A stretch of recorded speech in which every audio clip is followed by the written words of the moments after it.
Hi guys, my name is Karthik. நான் ஒரு realistic portrait artist. இவ்வளோ நாள் இன்ஸ்டாகிராமில் ட்ராயிங் பண்ணி போஸ்ட் பண்ணின்னு இருந்தேன். ரீசெண்டாக கொஷன் அண்ட் ஆன்சர்ஸ் போஸ்ட் பண்ணியிருந்தேன் என்னோடய ஸ்டோரிஸில்.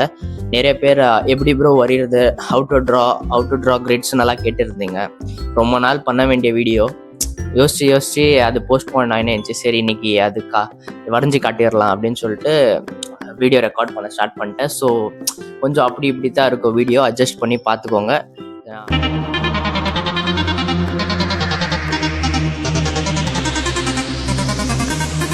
ஸோ ஃபர்ஸ்ட் ஆஃப் ஆல் நான் ஒரு செல்ஃப் லேர்ன்ட் ஆர்டிஸ்ட். ஸோ எனக்கு ரொம்ப ஹெல்ப்ஃபுல்லாக இருந்தது இந்த கிரிட் மெத்தட். ஸோ கிரிட் மெத்தட்னா என்னன்னா, ஒரு ஃபோட்டோவில் லைன்ஸ் போட்டுக்கிறது, like vertical lines and horizontal lines போட்டிங்கன்னா நீங்கள் அந்த ஃபோட்டோவை இப்போ டிவைட் பண்ணுறீங்க. ஸோ நம்மளால் ஒரு ஃபோட்டோ தான் வரைய முடியாது, ஆனால் அந்த பாக்ஸஸ் இப்போ நீங்கள் வெர்டிக்கல் அண்ட் ஹாரிசான்டல் லைன்ஸ் போட்டிங்கன்னா அந்த பாக்ஸஸ் ஆகிடும். ஸோ டிவைட் பண்ணும் போது என்ன ஆகுதுன்னா, நம்மளால் அப்சர்வேஷன் க்ளீனாக பண்ணி ட்ராயிங் பண்ண கற்றுக்கலாம். ஸோ எந்த பிகினர் ஆர்டிஸ்டாக இருந்தாலும் இந்த கிரிட்ஸ் மெத்தட் ஃபாலோ பண்ணி தான் இவ்வளோ நல்ல ப்ரோ ஆர்டிஸ்ட் ஆகிருப்பாங்க. ஸோ அவுட்லைன் வந்துட்ட பிறகு நம்மளால் நெக்ஸ்ட் ஸ்டேஜுக்கு போக முடியும். பேசிக் அவுட்லைன் வரைகிறதுக்கு தான் இந்த கிரிட் மெத்தட் யூஸ் பண்ணுவாங்க. நிறைய பேர் ஃபோனில் கிரிட்ஸ் போட்டு ஆப் இன்ஸ்டால் பண்ணி அது லேட்டஸ்ட் ஸ்டேஜ். இப்போ நீங்கள் பிகினராக இருக்கிறீங்கன்னா நான் ஒரு ட்ரெடிஷ்னல் ஈஸி சொல்லி தர போகிறேன். அது வந்துட்டு எப்படின்னா, உங்கள் ஃபஸ்ட்டு நீங்கள் ரெஃபரன்ஸ் பிக்கு செலெக்ஷன் பண்ணுறது கற்றுக்கணும். எடுத்த உடனே நான் போர்ட்ரேட் வரைவேன் அது வரைவேன் அப்படி இல்லை. நீங்கள் எடுத்த உடனே ஒரு ஸ்டில் லைஃப் வரையணும், இல்லை அனிமல் வரையணும். ஸோ இந்த மாதிரி போங்க, டைரெக்டாக போகலாம். பட் நீங்கள் பிகினர் ஸ்டேஜாக இருக்கும் போது எப்போவுமே ஃபோக்கஸ் ஆன் ஸ்மாலர் திங்ஸ் வரைய ஆரம்பிச்சிட்டிங்கன்னா நீங்கள் வந்துட்டு அதில் கற்றுக்கின விஷயத்த பெரிய போர்ட்ரேட்ஸில் வரைய பார்க்கலாம். ஸோ அந்த மாதிரி தான் நான் ஒரு ரெஃபரன்ஸ் எடுத்துக்கிறேன். இப்போ நான் வந்துட்டு நார்மல் பிளைன் ஷீட்டில் எப்படி கிரிட் வரைகிறதுன்னு சொல்லித்தரேன். ஸோ அதே நீங்கள் வந்துட்டு ரெஃபரன்ஸ் பிக்கில் வரைஞ்சிட்டு ஸோ அப்புறமா எப்படி அவுட்லைன் வரைகிறது, அது இந்த வீடியோவில் மெயினாக அவுட்லைன் எப்படி வருது யூஸிங் கிரிட் மெத்தட் தான். தேவையான மெட்டீரியல்ஸ் பார்க்கலாமா? இப்போ வந்துட்டு உங்ககிட்ட ஒரு நார்மல் A4 சைஸ் ஷீட் இருந்தாலும் ஓகே. நான் இங்கே இருக்கிறது கேட்ரேஜ் பேப்பர்னுவாங்க, 135 GSM பேப்பர். ஸ்டேஷ்னரி ஷாப்பில் கிடைக்கும், இல்லைன்னா அமேசான் லிங்க் நான் டிஸ்கிரிப்ஷனில் போடுறேன், அங்கே வாங்கிக்கலாம் நீங்கள். So normal A4 size sheet இருந்தால் போதும், நம்ம கிரிட்ஸ் வரையலாம். ஒரு ஸ்கேல் இருக்கட்டும், அப்புறமா வந்துட்டு ஒரு மெக்கானிக்கல் பென்சில் நான் எடுத்துன்னுக்குறேங்க. நீங்கள் வந்துட்டு ஒரு HB பென்சில் இல்லை நார்மல் நட்ராஜ் பென்சில் எந்த பென்சிலாக இருந்தாலும் ஓகே. நம்ம அவுட்லைன் தான் வரைய போகிறோம், ஷேடிங் பார்ட்குள்ளே போல். நிறைய பேர் கேட்குறீங்க, அவுட்லைனுக்கே நம்ம வந்துட்டு ட்ராயிங் பென்சில்ஸ் யூஸ் பண்ணணுமா, இவ்வளோ காஸ்ட்லி பென்சில்ஸ் யூஸ் பண்ணணுமா நல்லா? ஸோ அந்த மாதிரி இல்லை, அவுட்லைனுக்கு நார்மல் பென்சில் இருந்தால் போதும். இது நான் மெக்கானிக்கல் பென்சில் யூஸ் பண்ணியிருக்கிறேன், 0.5. அப்புறம் வந்துட்டு ஒரு எரேசர் இருக்கட்டும், ஏன்னா நம்ம அவுட்லைன் வரைஞ்சிட்டு பிறகு ரிமைனிங் லைன்ஸை நம்ம எரேஸ் பண்ணிடணும். அப்போ தான் அது ஓகே, நெக்ஸ்ட் ப்ரொசீட் பண்ண முடியும். நம்மக்கிட்ட ஒரு A4 சைஸ் ஷீட் இருக்குது. ஒரு ஸ்கேல் எடுத்துக்கோங்க. இதுதான் A4 சைஸ் ஷீட்னா, ஸ்கேலை இப்படி வச்சுட்டு மெஷர் பண்ணுங்கள் எவ்வளோ இருக்குது. ஓகே, இப்போ 21 சென்டிமீட்டர் இருக்குது இந்த ஷீட் சைஸ். ஸோ நம்ம வந்துட்டு இதை 2 சென்டிமீட்டர்ஸாக நான் டிவைட் பண்ணிக்கிறேன். நீங்கள் வந்துட்டு 1 சென்டிமீட்டராக பண்ணலாம், இல்லைனா 3 சென்டிமீட்டர்ஸ் பாக்ஸஸ் பண்ணிக்கலாம். ஸ்கொயர்ஸ் தான் நம்ம வரைய போகிறோம் இப்போ பேசிக்கலி. இப்போ வந்துட்டு நான் 2 சென்டிமீட்டர் தான் யூஸ் பண்ணுவேன் யூஸ்வலாக. ஸோ 2 சென்டிமீட்டர்ஸ்க்கு இந்த மாதிரி மார்க்கிங்ஸ் பண்ணிக்கணும். ஓகே, கீழ்பகுதியில் நம்ம இது பண்ணோம் ட்ராயிங் சேம் மெத்தட். 2 சென்டிமீட்டர்ஸ் விட்டோமா, அங்கே 2 சென்டிமீட்டர்ஸுக்கு நம்ம மார்க்கிங் பண்ணிட்டு போயிருக்கணும். ஷீட்டை மாற்றிட்டு நம்ம இந்த சைடும் சேம் 2 சென்டிமீட்டர்ஸ் ட்ரா பண்ணணும். நிறைய பேர் என்ன பண்ணுறீங்கன்னா, மிஸ்டேக்ஸு அன்ஈவனாக நம்ம கிரிட்ஸ் போட கற்றுக்குறோம். எப்படின்னா, இந்த பக்கம் இப்படி ஸ்கேல் வச்சுட்டு திருப்பி அதை டேர்ன் பண்ணி வேறு மெஷர்மெண்ட்ஸ்லாம் ஆகிடுது. நீங்கள் அப்படியெல்லாம் ட்ரா பண்ணுறீங்க, நான் பார்க்குறேன் நிறைய பேர். ஸோ அந்த மாதிரி மிஸ்டேக் எல்லாம் பண்ண போகாதீங்க. எப்படி நீங்கள் கிரிட்ஸ் போடுறீங்களோ சேம் மெஷர்மெண்ட்டில் இருக்கணும் ஒரு பாக்ஸுமே. அப்போ தான் நம்மளால் க்ளீனாக ரெஃபரன்ஸை காப்பி பண்ண முடியும் இந்த பிளைன் ஷீட்டு. இப்போது இந்த மார்க்கிங்ஸை ஜாயின் பண்ணணும். நம்ம எப்படி ப்ரோ ஜாயின் பண்ணுறதுன்னா, ஜஸ்ட் சிம்பிள் ஆஸ் தட். இங்கே இப்படி ஸ்கேல் வச்சுட்டு லைட் ப்ரெஷர் போடணும். எப்போவுமே நம்ம கிரிட்ஸ் வரையும் போது லைட் ப்ரெஷரில் வரைஞ்சால் தான் திருப்பி நம்ம எரேஸ் பண்ணுறதுக்கு ஈஸியாக இருக்கும். ஸோ நான் பாருங்கள் எங்கே எப்படி பென்சில் பிடிச்சினுக்கிறேன்னா, இங்கே பிடிச்சிக்கோங்க பென்சிலு. ஸோ ஸ்லோவாக ஒரு ஸ்வைப். பட் எல்லாத்துக்குன்னா பொறுமை முக்கியம், பேஷன்ஸாக இருக்கணும். நான் பார்க்குறேன் சீக்கிரம் வரையணும் ப்ரோ, எனக்கு இப்போவே உடனே ஆர்டிஸ்ட் ஆகணும் ப்ரோ அப்படின்னு சொல்லிட்டு டக்குன்னு வரைகிறது இல்லை. Art is a slow process. நீங்கள் ஸ்லோவாக கற்றுக்கினீங்கன்னா ஃபாஸ்ட்டாக வரைஞ்சிக்கலாம் காம்படிஷன்ஸில் இருக்கும் போதெல்லாம். ஸோ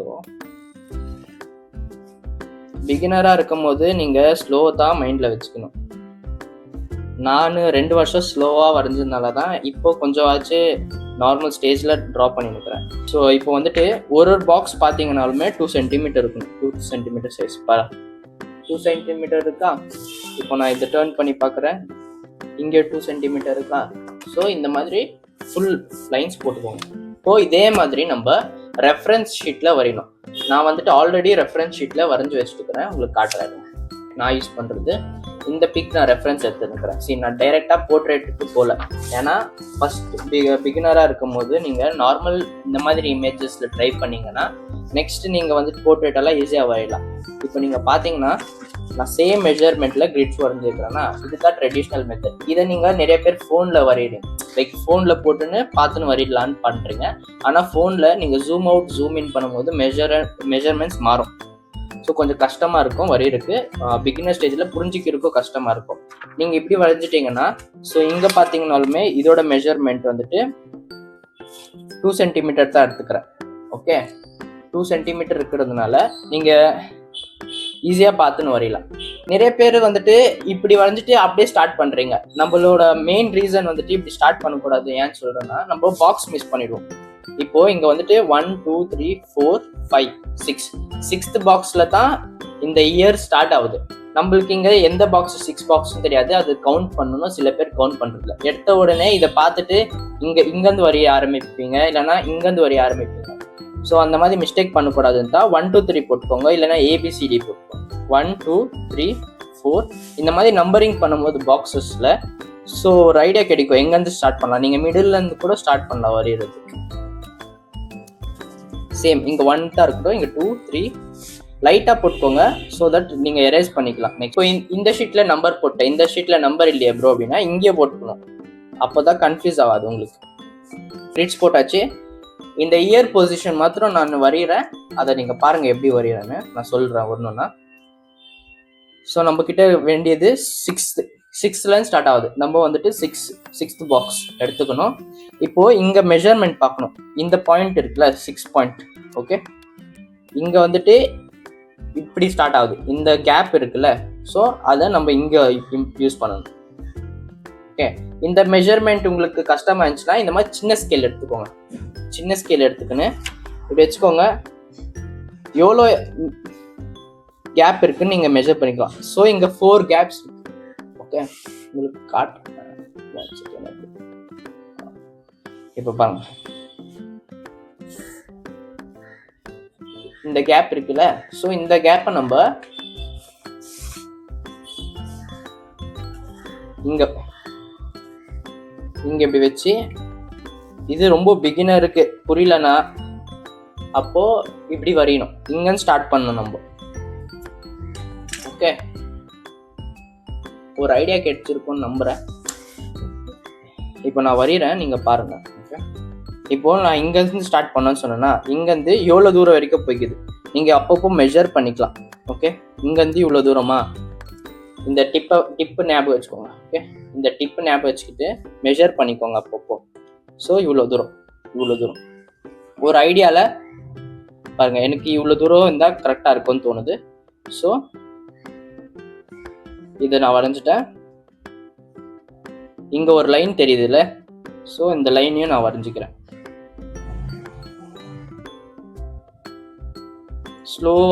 ஸ்லோ ப்ரெஷர் இருக்கட்டும், ஏன்னா எதுனா ராங் ஆகிட்டாலுமே நம்ம எரேஸ் பண்ணிக்க முடியும். நீங்கள் வந்துட்டு எடுத்த உடனே ஹார்ட் ப்ரெஷர் போட்டு வரைஞ்சிட்டிங்கன்னா பேப்பரும் டேமேஜ் ஆகும், எரேஸ் பண்ணுற லைன்ஸும் அப்படியே இருக்கும், முழுசாக போகாது. ஸோ நீங்கள் இங்கே ரெஃபரன்ஸை பார்த்துக்கோங்க. அப்சர்வேஷன் இதில் ரொம்ப முக்கியம். இப்போ நீங்கள் வந்துட்டு இந்த காதை இப்படி போயிட்டு இப்படி வர்றதுனால ஆனால் அப்படி வரைஞ்சி நிற்கிறீங்க. இதை பார்த்து இதை பண்ணணும். இதே மாதிரி ஃபுல் இமேஜ் நீங்கள் வரைஞ்சிக்கலாம். இல்லை ப்ரோ எனக்கு இங்கேருந்து ஸ்டார்ட் பண்ண பிடிக்கல, நான் இங்கே கீழேருந்து தான் ஸ்டார்ட் பண்ணுவேன்னா நீங்கள் கீழேருந்தும் ஸ்டார்ட் பண்ணலாம்.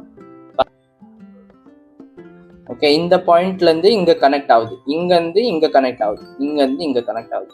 ஓகே, இந்த பாயிண்ட்ஸ் நீங்கள் கரெக்டாக பிடிச்சிக்கினீங்கன்னா அவுட்லைன் வருது. இப்போ பாருங்கள், இந்த பாயிண்ட்லேருந்து இங்கே இந்த மாதிரி ஸ்லோவாக வரையும் போது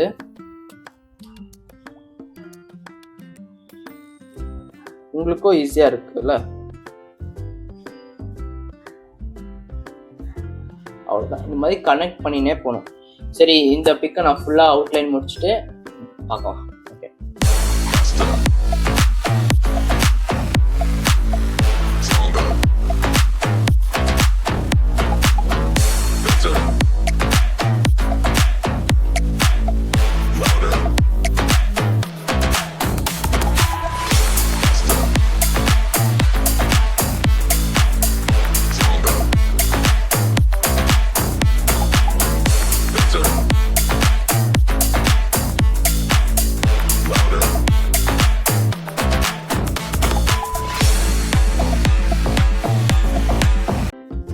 ஸோ கைஸ், இப்போ வந்துட்டு நான் அவுட்லைன் ஃபினிஷ் பண்ணிட்டேன்.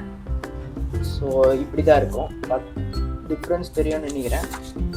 ஓகே, ஈஸியாக நம்ம ட்ராயிங் அவுட்லைன் பண்ணியாயிடுச்சு. இதுக்கப்புறம் என்ன பண்ணணும்னா, ரிமைனிங் லைன்ஸ் இருக்குல்ல, ஸோ இங்கே இருக்கிற எல்லா லைன்ஸ், இந்த லைன்ஸ் எல்லாம் நம்ம இப்போ எரேஸ் பண்ணிட்டா நம்மளுக்கு ஒரு குட் லுக்கிங் போர்ட்ரேட் இது ட்ராயிங் கிடச்சிடும். ஒரு குட் லுக்கிங் ட்ராயிங். இப்போது நம்ம ஸ்லோவாக இந்த லைன்ஸை எரேஸ் பண்ணிடணும்.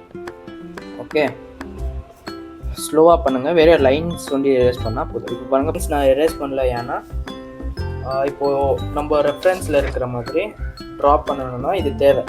இந்த லைன்ஸ் இருக்கும் போது தான் இந்த ரெஃபரன்ஸை பார்த்து வரைய முடியும் இந்த பாக்ஸில். அப்போ நம்ம வரையும் போது ஒரு பாக்ஸாக எரேஸ் பண்ணிக்கலாம். ஸோ ஈஸியாக இருக்கும். இந்த ரெஃபரன்ஸ் தான் முக்கியம். இதுக்கப்புறம் ஷேடிங் பார்ட் இருக்குது. இதுக்கப்புறம் நிறைய சேஞ்சஸ் பண்ணுவேன் இந்த ட்ராயிங்கில். ஸோ இது அவுட்லைன் வரைகிறது கிரிட்ஸில் இவ்வளோ தான். இது ஃபுல் ரியலிஸ்டிக்காக வரைஞ்சி நான் இன்ஸ்டாகிராமில் போஸ்ட் பண்ணுறேன், அப்போ பாருங்கள். இப்போ புரிஞ்சிருக்கும்னு நினைக்கிறேன் கிரிட் மெத்தட் எப்படி ஒர்க் ஆகுதுன்னு. So this is my first video on YouTube. என்ன கேட்குறோம் இல்லை, பிடிச்சிருந்தா லைக் பண்ணுங்கள், ஷேர் பண்ணுங்கள், சப்ஸ்கிரைப் பண்ணுங்கள், அவ்வளோதான். என்னை இன்ஸ்டாகிராமில் ஃபாலோ பண்ணிக்கோங்க. அப்போ இன்ஸ்டா ஐடி வந்துட்டு பென்சில் பையன். ஓகே, பாய், டேக் கேர்.